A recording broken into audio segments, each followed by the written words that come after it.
Esta historia la sabe todo el mundo. Se ha contado 1000 veces.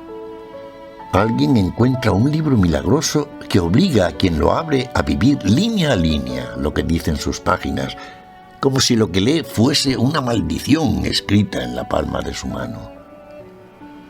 Su tinta es un veneno en la mirada, sus hojas el tarot de una hechicera, las alas de una tribu de demonios, los pétalos de las flores del mal. Cualquier cosa que ocurra en él va a sucederte. Peligros, aventuras, conspiraciones, guerras. Y solo quien supere cada una de sus trampas, imaginad de espectros, momias o un dragón, podrá volver a la realidad. Se me ocurre otra idea. Una autobiografía de la que se pudiera suprimir lo que duele y hacer que nunca haya sucedido.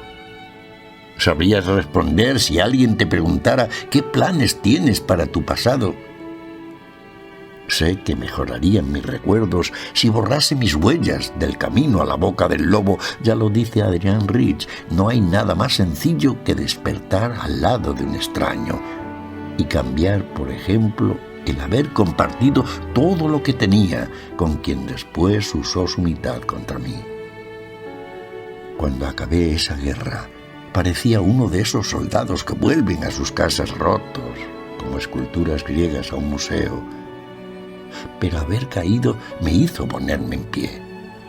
No hay revolución que no comience a las puertas de una panadería sin pan. Ojalá se pudiese hacer con la memoria lo que con un poema, corregirla, quitar las palabras que sobran, igual que quien devuelve un pez al agua, como quien rompe en dos una fotografía. Un verso que se tacha es lo mismo que un mal recuerdo que se olvida.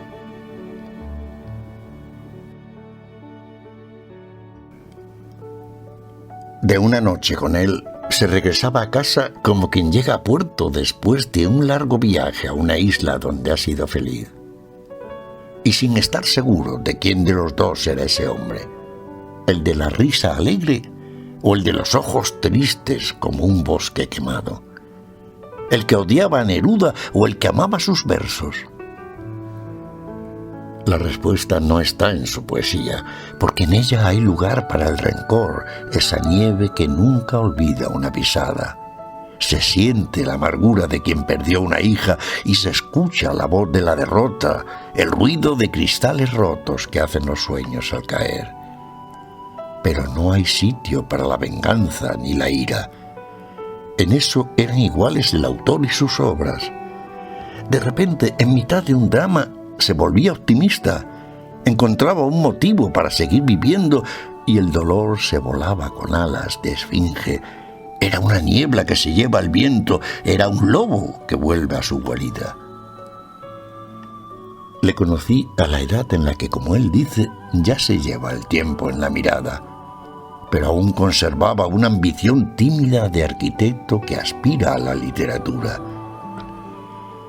Llamaba a los poemas que escribió la Casa de la Misericordia, y allí vuelvo a menudo a recordarle.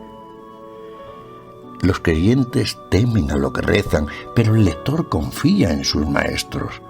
Aunque tenga sus dioses en una biblioteca, nadie se debe de arrodillar.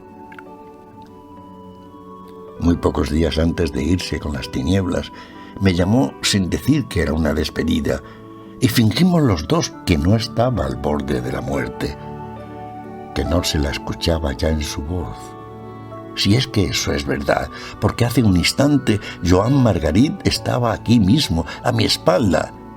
Se han oído unos pasos como los que él daba al recitar frente al público, con la vista en el suelo, igual que si buscase una idea perdida. Y me ha dicho en voz muy baja: «Són menys cada vegada els que ens recorden». Son menos cada día los que aún nos recuerdan. He abierto un volumen de sus obras completas y había dentro algo misterioso, una especie de calor en el aire, un halo de energía parecido al que queda suspendido en la oscuridad tras el paso de un tren que se aleja en la noche, como si al notar que alguien llegaba acabase de huir el refugiado que vive ahí escondido.